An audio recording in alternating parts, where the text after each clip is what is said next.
Jojo, einen wunderschönen guten Morgen. Ich verlasse jetzt diesen schönen Campingplatz, Cepo Verde, und es geht zum nächsten Campingplatz, hinter Lissabon. Wir sind jetzt hier gerade an der Grenze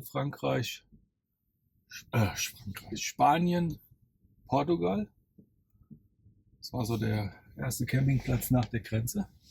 Ein Waldcampingplatz mit Quellwasser. Habe ich extra nochmal Quellwasser abgefüllt. Also nichts geht über Quellwasser. Hm,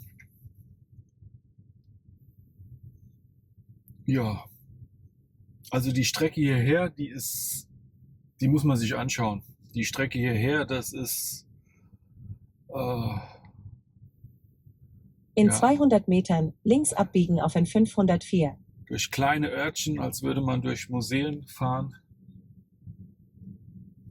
mit engen Straßen, mit schönen Bergen oder Hügeln, mit tollem Ausblick, mit einer tollen Flora und Fauna.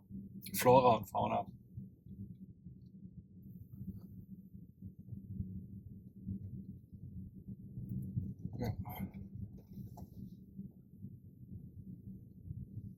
Jetzt links abbiegen auf N504. Habe herausgefunden, dass ich meinen Kaffeekocher auch vom Bett aus erreiche. Konnte mir heißes Wasser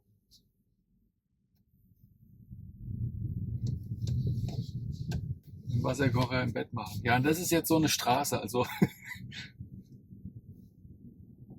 ich sag, es ist doch kein Meter zwischen der Mittellinie und der Außenlinie. Also und wenn man versucht hier so zu fahren, dann also die heutigen Autos sind zu groß für diese Straßen. Ich hoffe, mir kommt keiner entgegen. Oh, was sieht man da für ein Tier? Katze, oder? Hm.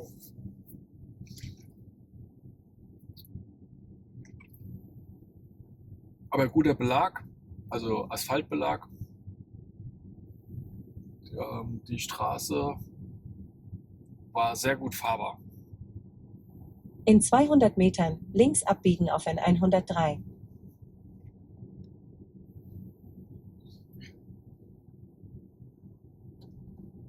Ja, die Gegend hier ist sehr preiswert. Jetzt links abbiegen auf N103. Und wer seine Ruhe möchte, ist hier genau richtig.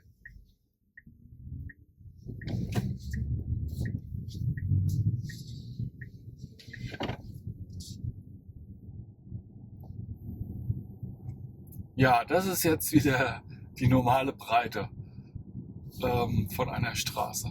Und Autopilot an. Bin jetzt lang genug selbst gefahren, also heute Morgen schon, das hat schon gelangt. Was haben wir hier? Ich regel ja schon runter.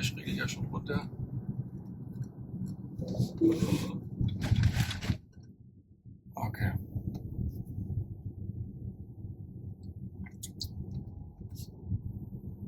Baustelle. Ja, jetzt behält er die 30, aber zu Recht behält er sie, wo ich den gerade sehe. Ja, und gut, dass ich so schön langsam fahre. Blinker setzen, großen Bogen vorbeifahren.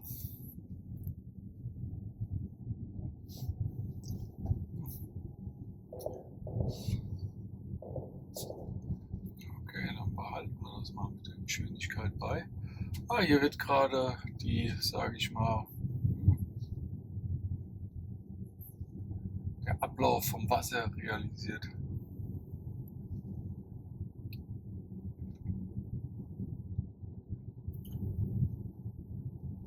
Auf dem Campingplatz konnte man kostenloses Internet benutzen, wenn man im Empfangsbereich war oder im Restaurant oder auf der Terrasse zum Pool in der Sonne sitzen und dabei ein bisschen YouTube X-Posts Die Google-Zeitachse bearbeite ich immer nach. Also der meint immer, ich wäre in einem Einkaufszentrum oder in einem Hotel und dann muss ich den Supercharger auswählen. Und dann steht auch der Supercharger auf der Timeline-Karte, die ich immer die ich auf X poste.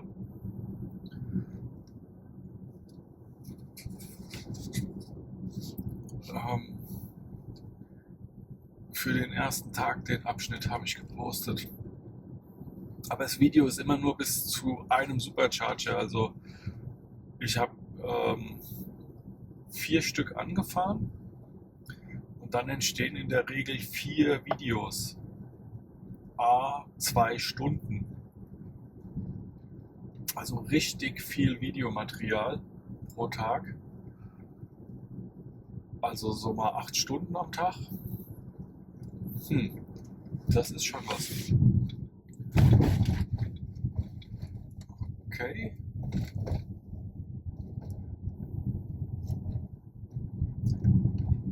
Ja, ich habe das Navi wieder eingestellt. Gebühren vermeiden. Dadurch dauert diese Strecke jetzt 20 Minuten länger. Also das ist heute wieder eine bis 14 oder 15 Uhr müsste ich fahren. Ich bin ja später losgefahren, also 15, 16 Uhr komme ich auf dem anderen Campingplatz an und wir haben jetzt 8:30 Uhr.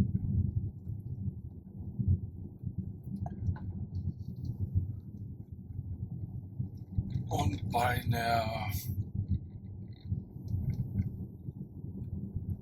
ich sag mal, 8-Stunden-Fahrt heute oder 7-Stunden-Fahrt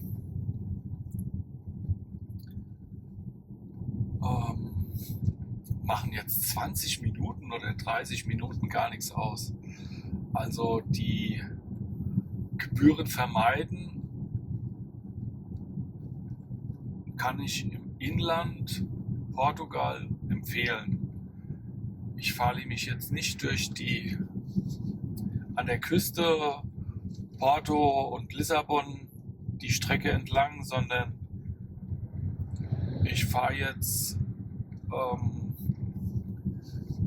über das Inland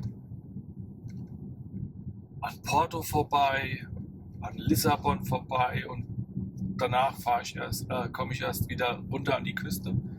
Der Campingplatz ist unten an der Küste, aber die, ja, sage ich mal, Hauptverkehrsader an der Küste, die meide ich. Weil die Supercharger kenne ich schon, da war ich im Mai 2024. Und wir schreiben gerade die Sternzeit 25. März 2025.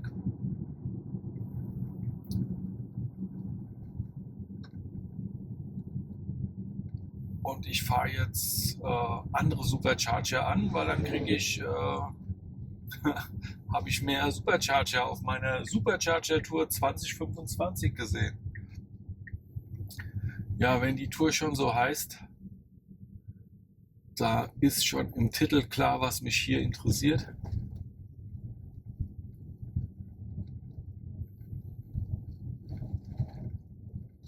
Und jetzt nach 2000 Kilometern sehe ich das erste Mal so eine Baustelle oder solche Straßen.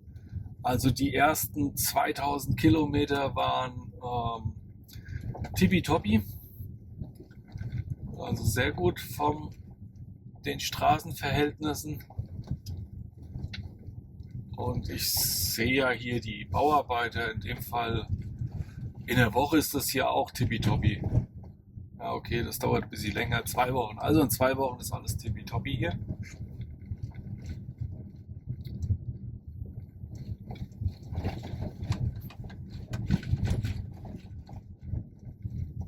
Und das Schöne ist, wenn man nicht auf Zeit fährt, sondern auf die schönsten Strecken, sieht man halt auch mehr.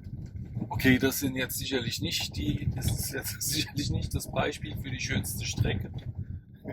Die schönsten Baustellenabschnitte Europas. ähm,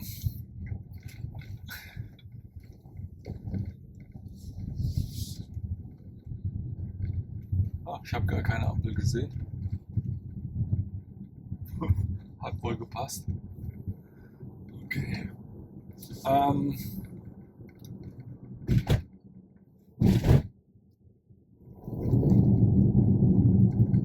Und hier ist das Baustellenende. Okay. Also hier muss ich schon mal sagen, die haben das toll ausgeschildert. Aber hier fängt wieder die Baustelle an. Und da hätten sie das Schild auch sparen können. Okay. Ja. Und irgendwie hält man sich dann hier an die Beschilderung.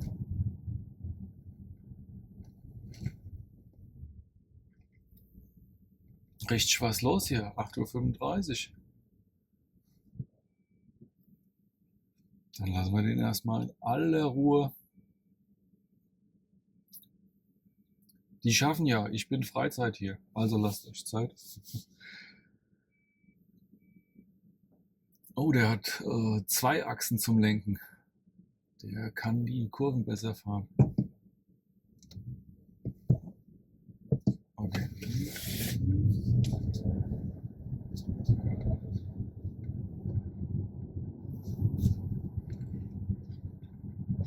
Sehr gut.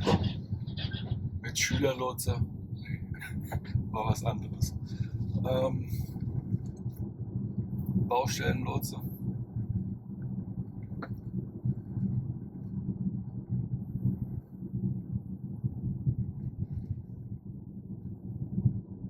So, 70.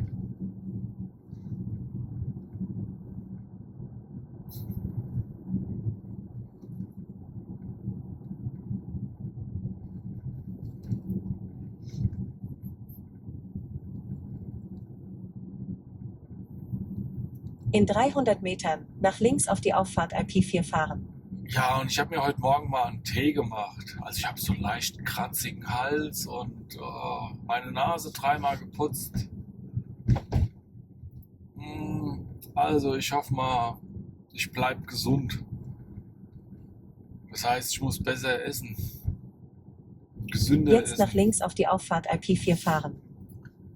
Ja, Auffahrt links auf die. Okay, A4, alles klar.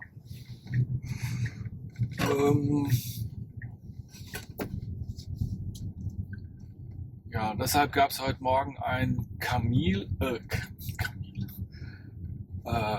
Kümmel, Anis, Fenchel. Ich hoffe, ich habe es jetzt richtig gesagt. Fenchel, Anis, Kümmel, so heißt es, glaube ich. Tee getrunken, Bio-Qualität.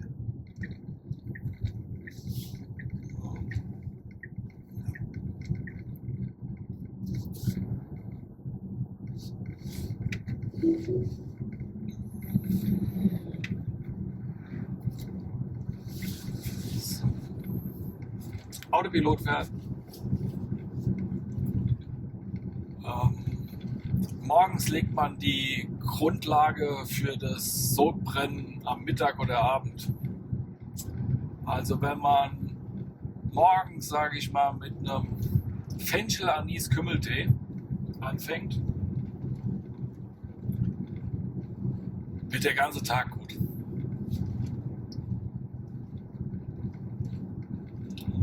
Abends nochmal ein Fenchel-Anis-Kümmel ist auch gut.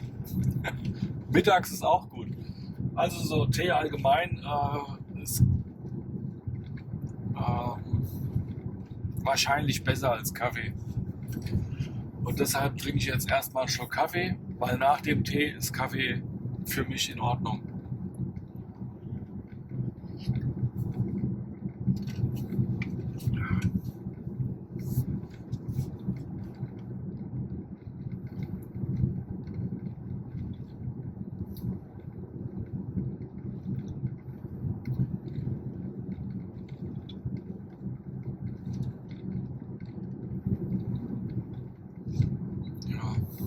Was gibt es noch zum Camping zu sagen? Also ich bin sehr froh, dass ich schon länger eine Pipi-Box habe. Ich hoffe mal, auf meiner Internetseite unter Empfehlungen habe ich die auch aufgelistet. Und die habe ich bei so einem Online-Versandhandel bestellt.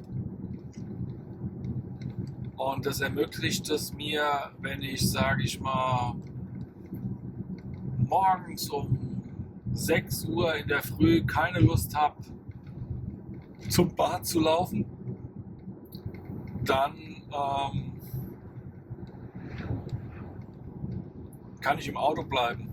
Und das ist eine In 2 Kilometern saubere und geradeaus sichere halten auf Sache. die Auffahrt IP4 E82. Gleiche gilt für abends, wenn ich, sage ich mal, kurz vorm Schlafen gehen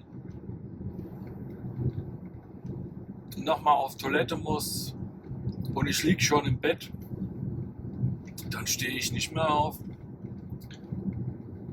Also so ein bisschen Komfort durch so eine kleine Pipi-Box kann ich nur empfehlen.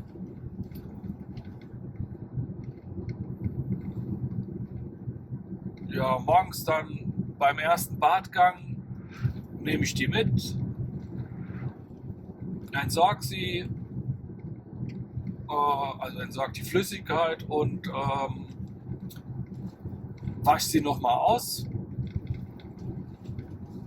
und schon ist sie gerüstet für den nächsten Tag.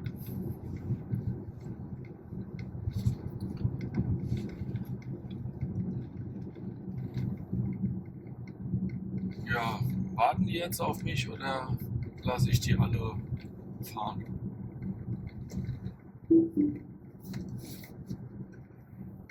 Ja, nicht alle, fast alle. Alles klar.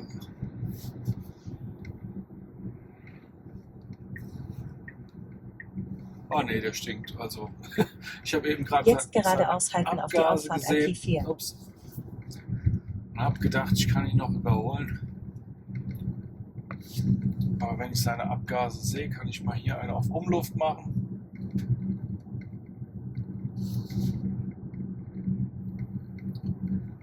Auch bei meinem Fahrprofil habe ich die Automatik jetzt rausgenommen, um die Lüfter in 1, 2, 3, 4, 5, 6, 7 Stufen regeln zu können. Wenn man die Automatik hat, dann hat man nur die Wahl zwischen niedrig, medium und höchste Gebläsestufe.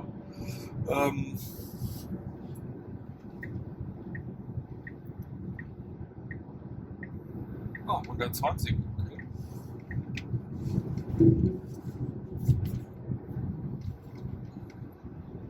Okay.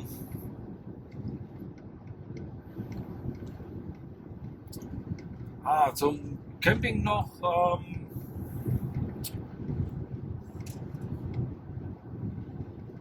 Weil der abends auch im Camping-Modus ist,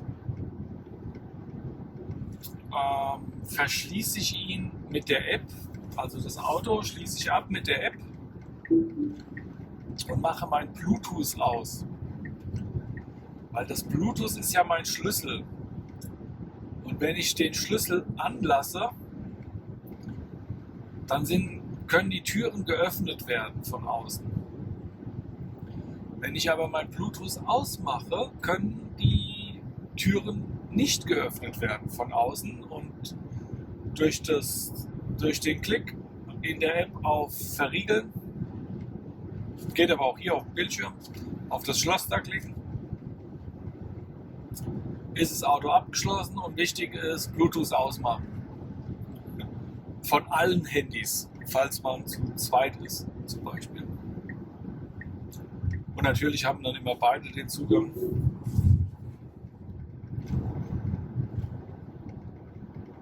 Ja.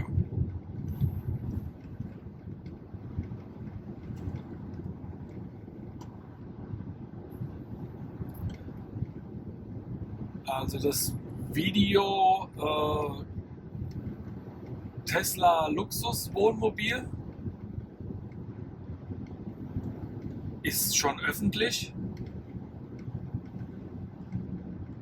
Und dort ist meine Ausstattung zu sehen. Also Da mache ich eine Innenraumführung, Kofferraum vorne, Kofferraum hinten. Wie ist mein Internet, Starlink angebracht? Auf welcher Unterlage liege ich?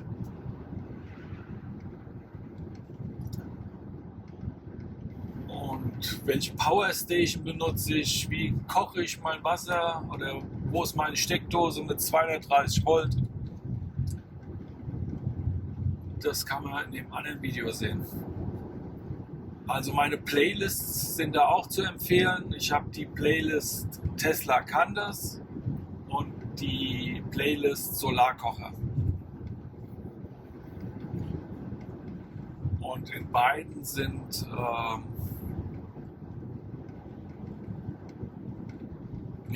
wertvolle Informationen.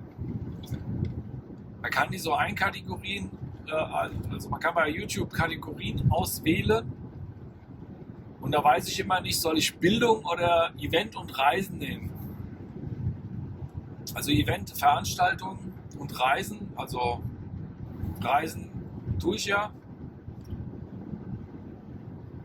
aber Bildung mache ich ja auch irgendwie, also ich erkläre ja die Sachen. Und es ist sicherlich nicht alltäglich, wie man ein E-Auto benutzt. Also wenn wir alle E-Autos fahren, dann ist es kein Thema mehr. Aber solange nicht alle E-Autos fahren, ist es doch ein bisschen Wissen vermitteln.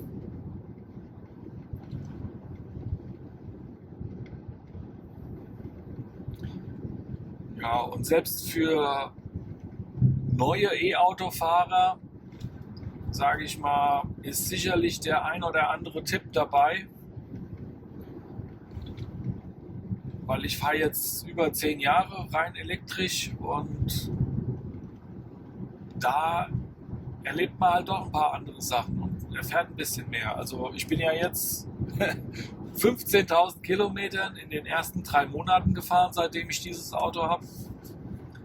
Also 15.000 Kilometer ist sonst meine Jahresfahrleistung. Aber Free Supercharging inspiriert dann doch eine Europatour zu machen. Und ich wollte eine Europatour machen. Und danach werden nur noch die üblichen Touren gemacht und dann bin ich wieder bei 15.000. Also einmal in, sage ich mal, 30 Jahren meine Europatour. Also die Videos für Italien, Sizilien sind schon zum Teil online. Die erste kleine Testfahrt nach Spanien, Alicante, ist auch schon online. Und da bin ich durch die Schweiz auch gefahren, durch Frankreich.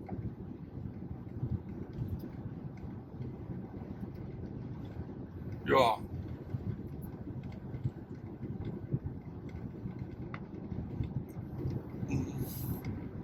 Jetzt ist die Portugal-Strecke dran.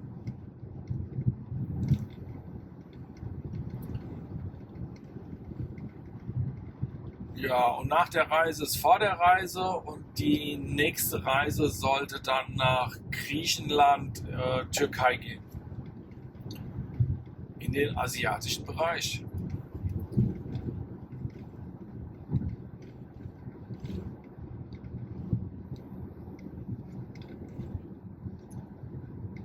Also Türkei, weiß ich nicht, wie lange ich dort bleiben werde. Geplant war eigentlich nur über die Grenze bis zum ersten Supercharger und wieder zurück und dann also nach Griechenland. Aber es kann sein, dass ich eine Mitfahrerin habe, die natürlich aus der Türkei kommt. Ja, und wenn man dann natürlich Türkin in Türkei, also die kennt sich aus. Dann lasse ich mir natürlich gerne ein bisschen was von der Türkei zeigen. Und dann werden natürlich ein paar Tage werde ich ein paar Tage Aufenthalt in der Türkei haben, bis ich dann über Griechenland zurückfahre. Aber das ist noch offen. Grundsätzlich, wer Bock hat, so eine Reise mitzumachen oder mitzufahren,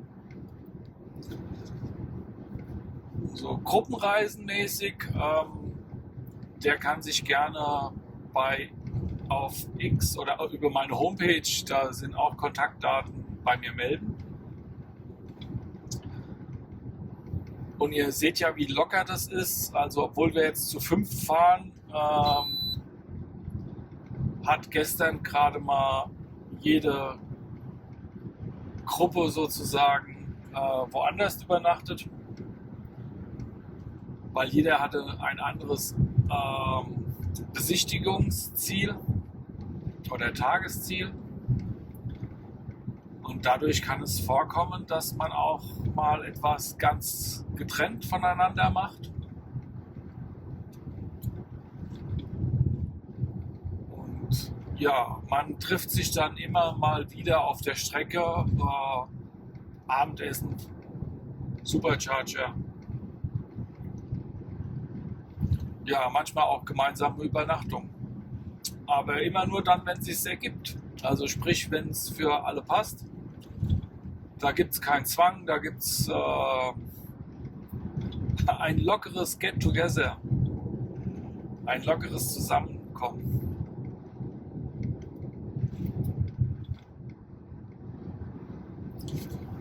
Ja, so mag ich das.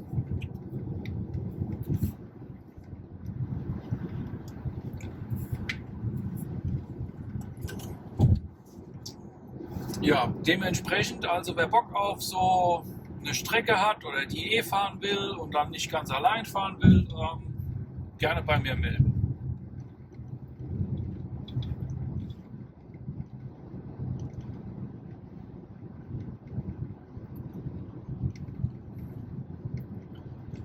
Heute haben wir wieder traumhaftes Wetter, also die Sonne scheint und gar kein Wölkchen am Himmel zu sehen. Es ist jetzt 4 Tage lang schönes Wetter angesagt. Temperatur steigt, stand in der Wetter-App.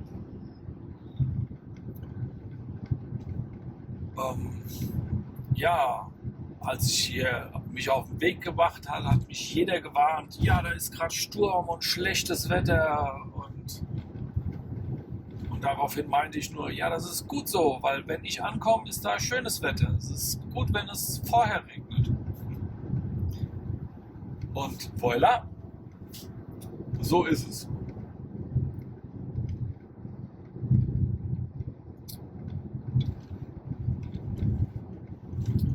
Ich sehe meine Grundlasteinspeisung von meiner Photovoltaikanlage zu Hause funktioniert im Moment gar nicht. Und ich glaube, der Wechselrichter, der für die Einspeisung zuständig ist, der gibt einen Geist auf. Ich meine, ich habe schon einen Ersatz, weil ich mit dem anderen eine Null-Einspeisung realisieren könnte, also bis zu einer gewissen Wattgrenze. Aber ich habe festgestellt, Home Assistant oder Direktverbindung und alles ziemlich viel Aufwand. Grundlast ermitteln, Wechselrichter auf Grundlasteinspeisung einstellen und schon ist man in der Rendite. Also gar kein Thema. Also diese Null-Einspeisung. Die Grundlast langt schon vollkommen aus. Außerdem ist der Akku ja nicht so groß und da macht es bei den Balkonsolaranlagen also für mich nicht so viel Sinn. Man kann ja immer nur für sich sprechen, weil was weiß ich denn, wie ein anderer seinen Strom nutzt oder was für einen Speicher der hat oder was für eine Photovoltaik. Das sind ja alles Individualprojekte. Wenn einer das aus dem... Also ja. Es gibt unterschiedliche Methoden. Alle sind gut. Hauptsache selbstgemachter Strom.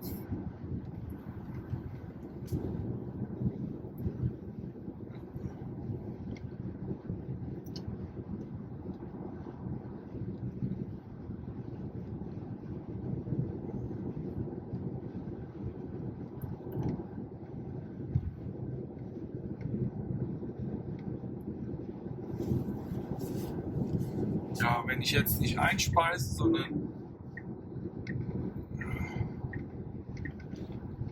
ja, ich glaube, ich verzichte auf fast 10 Euro jetzt in der Zeit, die ich im Urlaub bin.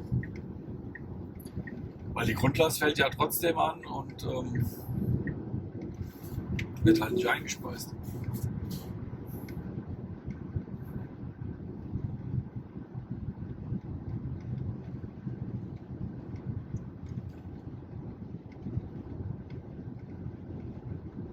Ja, ganz so viel wird es nicht sein.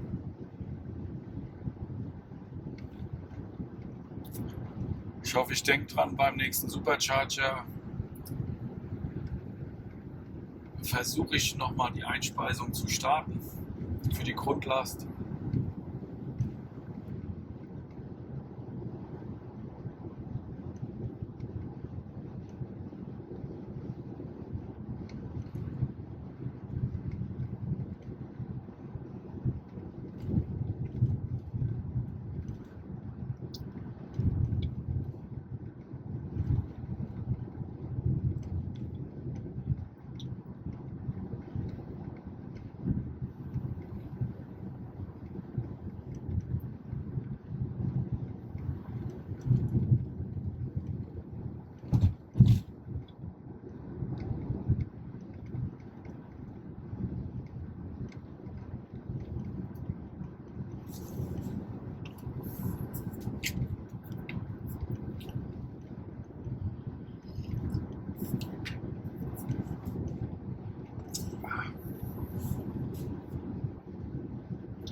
Noch 1 Stunde 30.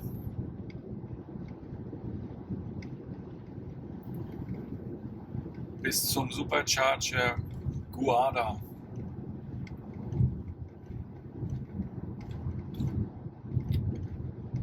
Dann haben wir 10:26 Uhr. Ja, Beine vertreten wird lang.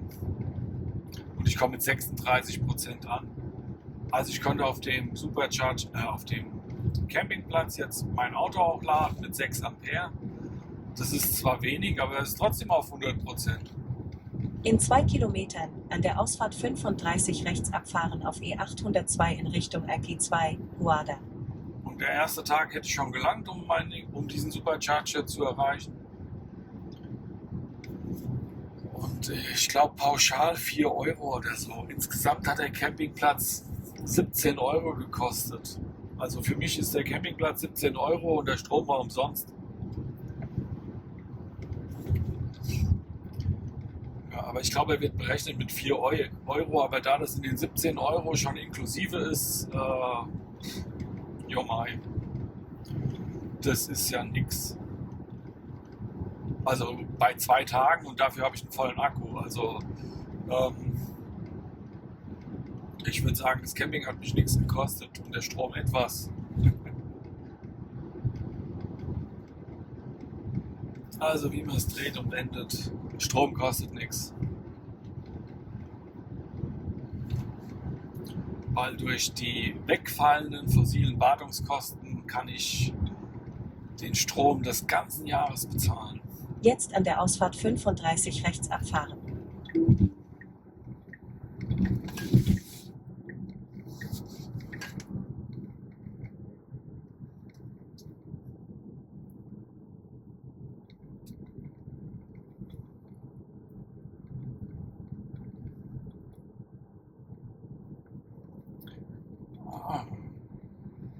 Ich habe mich mit einer Camperin unterhalten.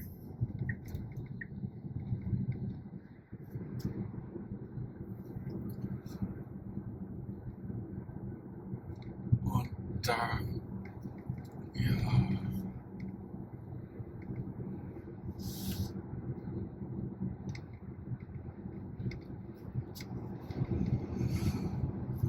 ja, habe ich halt auch gemeint, oh ja, ich habe jetzt eine Klimaanlage und Standheizung serienmäßig eingebaut. Das hatte mein Zelt früher nicht.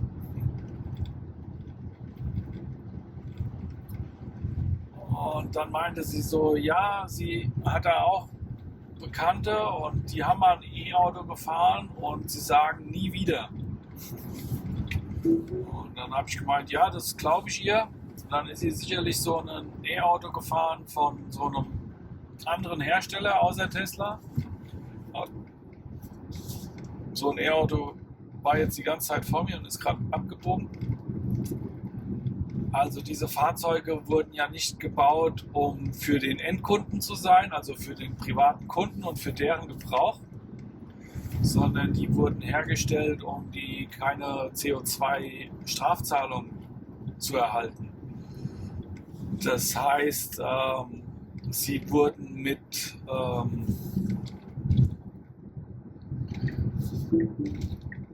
sage ich mal, unter anderen Voraussetzungen hergestellt oder die Eigenschaften der Elektroautos sind ziemlich eingeschränkt. Reichweite, Ladeverhalten, kein Ladenetz, weiter Wartungskosten, also aber eigentlich ist es bei meistens Reichweite, Schwierigkeiten beim Laden und manche sagen dann noch, er fährt mir nicht schnell genug, weil die waren ja alle gedrosselt. Also ja, kurzum, die ganzen E-Autos von den anderen Herstellern außer Tesla sind ja nicht für den also für den privaten Kunden gemacht. Das sind ja nur CO2-Strafzahlungsverhinderungs E-Autos. Ja, dann muss man halt diese negativen, also dieses Negative hat sich ja wurde ja zum Gesprächsthema und hat sich natürlich bei denen, die so ein E-Auto hatten, das sind dann die 3%, die kein E-Auto mehr fahren. Also manche sind ja auch zufrieden mit diesen CO2-Strafzahlungsvermeidungsfahrzeugen.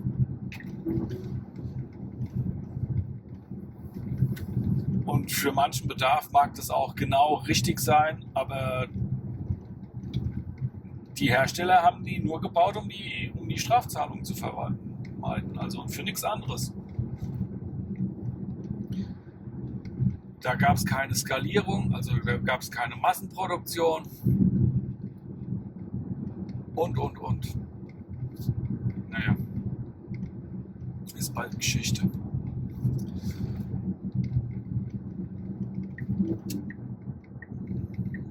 Und jetzt in den 10 Jahren, wo die E-Autos produzieren, haben sie es nach 10 Jahren immer noch nicht hingekriegt, die wirtschaftlich herzustellen.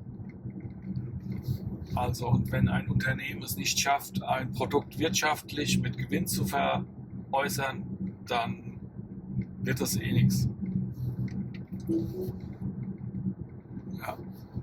Ich weiß, ich drehe mich immer wieder im Kreis, wenn ich sowas erzähle. Aber das Neue ist dieses Gespräch auf dem Camping und da wurde mir halt ganz besonders bewusst, dass es gar nicht für den Privatkunden oder für den Kunden gemacht wurde, sondern es sind nur Produkte, um Strafzahlungen zu verhindern. Ja, und das merkt man dann auch. Und dann sagen sie, ja, es sind ja nur 3%, die dann kein E-Auto mehr wollen. Also eigentlich sind es nicht viele, aber ich sag mal, die allgemeine Stimmung wäre eine bessere, wären die Produkte besser.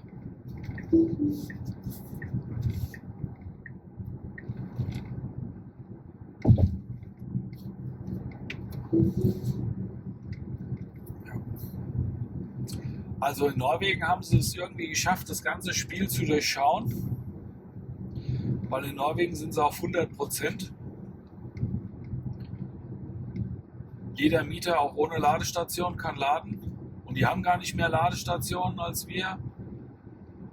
Und der Strompreis ist, sage ich mal, im Verhältnis zum Einkommen wahrscheinlich auch genau der gleiche und wird dort auch durch die ex-fossilen Wartungskosten getragen. Und Die Förderung von E-Autos ist eh nicht mehr notwendig, weil der Tesla kostet ja schon also bis zu 20.000 weniger beim Anschaffungspreis. Das muss man sich mal auf... Also Tesla ist im Vergleich zu einem gleichwertigen Fahrzeug von einem anderen Hersteller schon bis zu 20.000 Euro günstiger bei der Anschaffung. Da bringt es schon gar nichts mehr zu sagen, ja, bei dem anderen kriege ich ja 10% Rabatt. Ja, dann bist du ja immer noch 10.000 Euro teurer. Also, was ist das für ein Spiel? In 2 Kilometern links halten, um auf RP2, E802 in Richtung Guarda zu Ja, bleiben. also Glückwunsch an die Norweger, die haben das Spiel durchschaut und sie fahren nur noch elektrisch. Jeder kann laden, ist überhaupt kein Thema, war noch nie ein Thema bei denen, die fahren ja schon. Wir sind ja schon länger auf 80-90% Zulassung.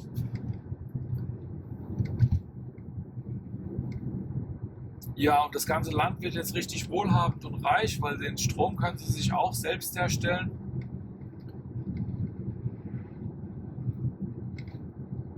Und das bisschen Ölwasser haben, können sie noch an die anderen Länder verkaufen. Also haben sie jetzt doppelte Einnahmenquellen. Den Strom erzeugen sie selbst und das Ölwasser haben, verkaufen sie. Ist das nicht? Ja, ja, so ist das halt. Das ist der Kreislauf. Die Wirtschaft.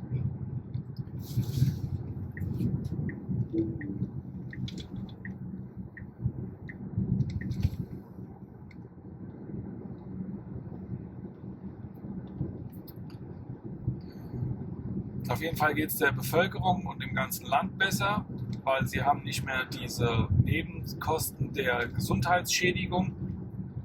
Jetzt links halten, um auf RP2 zu bleiben. Die haben weniger Ausgaben, weil, ja, ich sag mal, ein Auto kostet 300 Euro im Monat und ein E-Auto, also ein Tesla 100 Euro im Monat so ungefähr. Also gerade mal die Ausgaben von, ja, alles Pi mal Daumen, 3.000 im Jahr auf 300 im Jahr gesenkt. Ja, auf 1.000, Entschuldigung, das war jetzt zehnfach, dreifach. Also dreimal weniger Ausgaben. Also anstatt 3.000 im Jahr fürs Auto auszugeben, nur noch 1.000 Euro im Jahr fürs Auto ausgeben. Das ist schon was. Das ist ein ganzer Urlaub. Je nach Urlaub, 2 oder 3. Oder ein halber.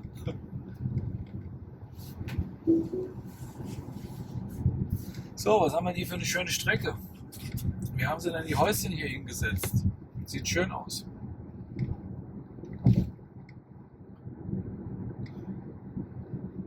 Und die leben hier wohl auch von der Landwirtschaft, weil da sind so kleine Bäume davor. Dann sage ich mal Oliven.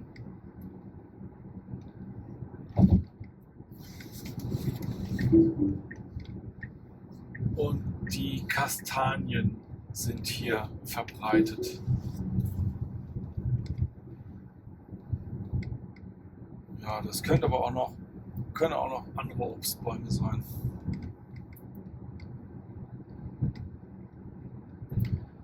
Windräder sehe ich hier. Also der Strom hier ist günstig. Ich habe geguckt in die App. Was haben wir hier? 26 Cent, 29 Cent am Supercharger. Also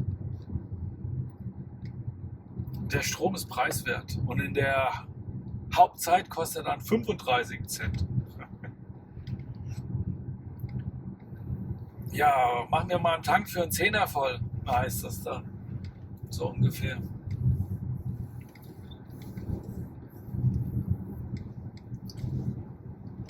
Also Strom ist hier echt günstig in Portugal. In Spanien auch und in Frankreich auch. Also, und wie gesagt, er ist eigentlich umsonst.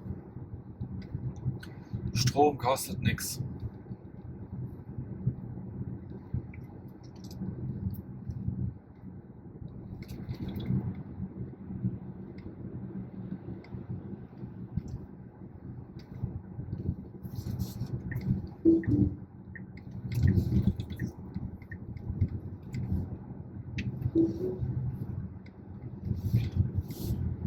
Ja, die Straßen sind hier wieder wie für mich allein gemacht. Keiner hinter mir, keiner vor mir.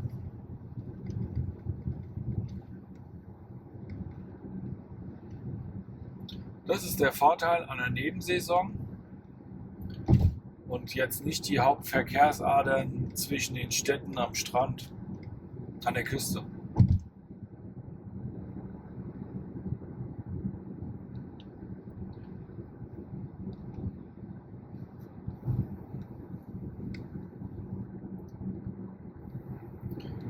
Ja, ich überspringe jetzt auch jeden Stadtbesuch oder also wenn jetzt andere da nochmal vorhaben, nach Lissabon zu gehen und sich da was anzuschauen. Ach nein, danke. Das ist nichts für mich. Ich habe keinen Bock auf Parkplatzsuche, auf Stadtverkehr. Den hatte ich jetzt bei Bordeaux und das hat mir schon wieder gelangt für die ganze Reise. Also bei Bordeaux halbe Stunde, Stunde im Stau verbracht. Stadtverkehr, Unfall gesehen. Sonntags Regen und dann wollte jeder ins, sage ich mal, eine Freizeitaktivität im Innenraum machen, also im Innenraum überdacht. Ja, das war ein Satz mit X. Das ist nichts für mich.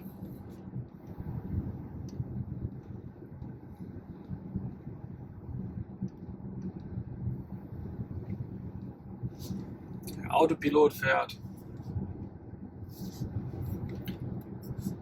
und ich kann die Fahrt genießen. Ich werde chauffiert. Ich wusste gar nicht, dass ich so reich bin, dass ich auch einen Chauffeur habe.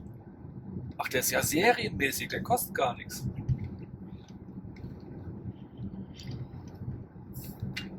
Das gilt sogar für die gebrauchten Teslas, die man so für 15.000 kriegt. Da ist der Chauffeur schon inklusive. Und die für 100 Euro finanziert, also für die monatlichen Tankkosten. Und schon hat man ein Auto mit Chauffeur. Es ist keine Frage des Geldes mehr, sondern es ist mehr eine Frage, ob man weiß, was man da alles bekommt, wenn man so einen Tesla hat.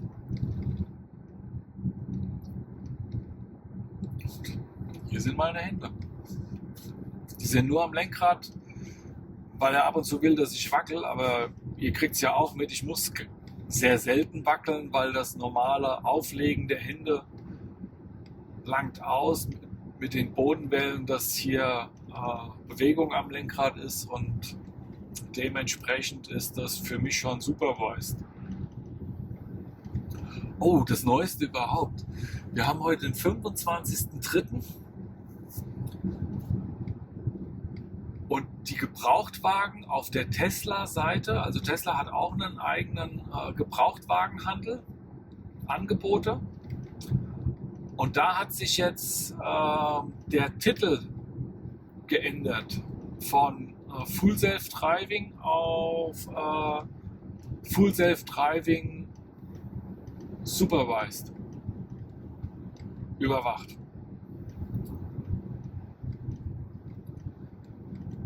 Also das ist das, worauf wir alle warten. Also die Titelung sagt zwar nichts, aber es ist schon die Tendenz zu sehen, dass jetzt auf der Homepage schon vorbereitet wird, schon die Vorbereitung stattfindet für die Genehmigung, die dieses Jahr kommen wird. Ich bin optimistisch. Portugal hat wohl 90 km/h auf Autobahn. Na, dann wären es ja traumhafte Verbräuche hier. Ich wurde auf YouTube in den Kommentaren gefragt, wie denn mein Verbrauch so ist. Und dann nehme ich einfach die Gesamtstrecke. Also 2000 Kilometer bin ich gefahren und 18 Kilowatt, 100 Kilometer ist der Verbrauch. Also super. Die Teslas sind sehr effizient.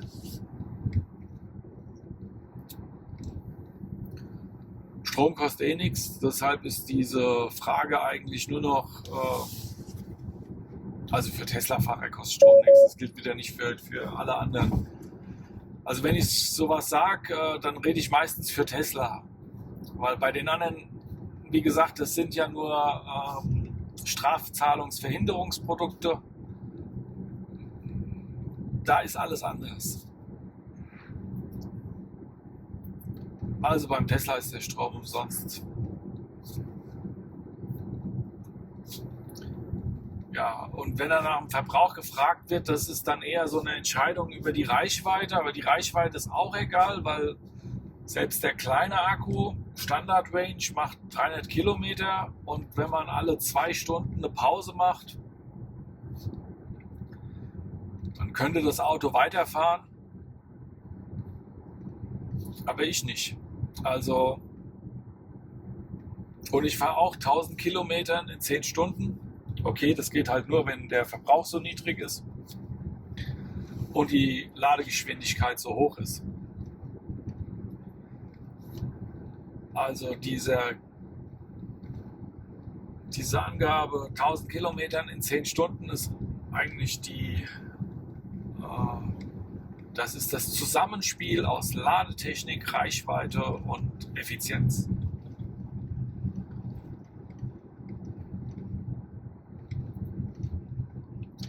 So, meine Stimme wird nicht besser. Ich höre jetzt mal auf zu quatschen. Also gerne einen Daumen hoch und meinen Kanal abonnieren, wenn euch sowas gefällt. Das würde mich freuen. Und vielen Dank fürs Zuschauen. Das bringt mir viel. Das macht mir ein gutes Gefühl. Also jeder Zuschauer, ich kriege ein gutes Gefühl. Also von daher, vielen Dank. Ja, und bis zum nächsten Video.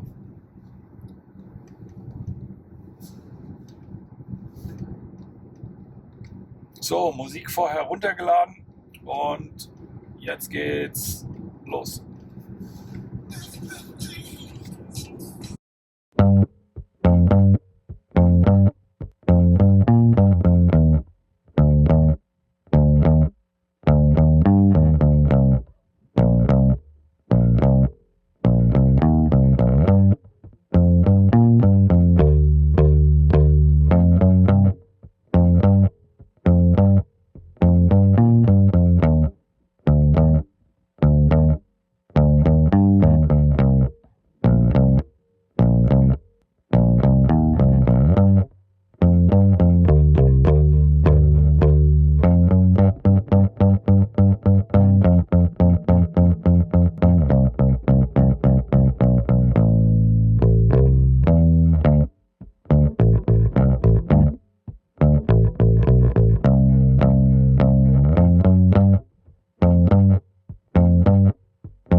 Tschüss.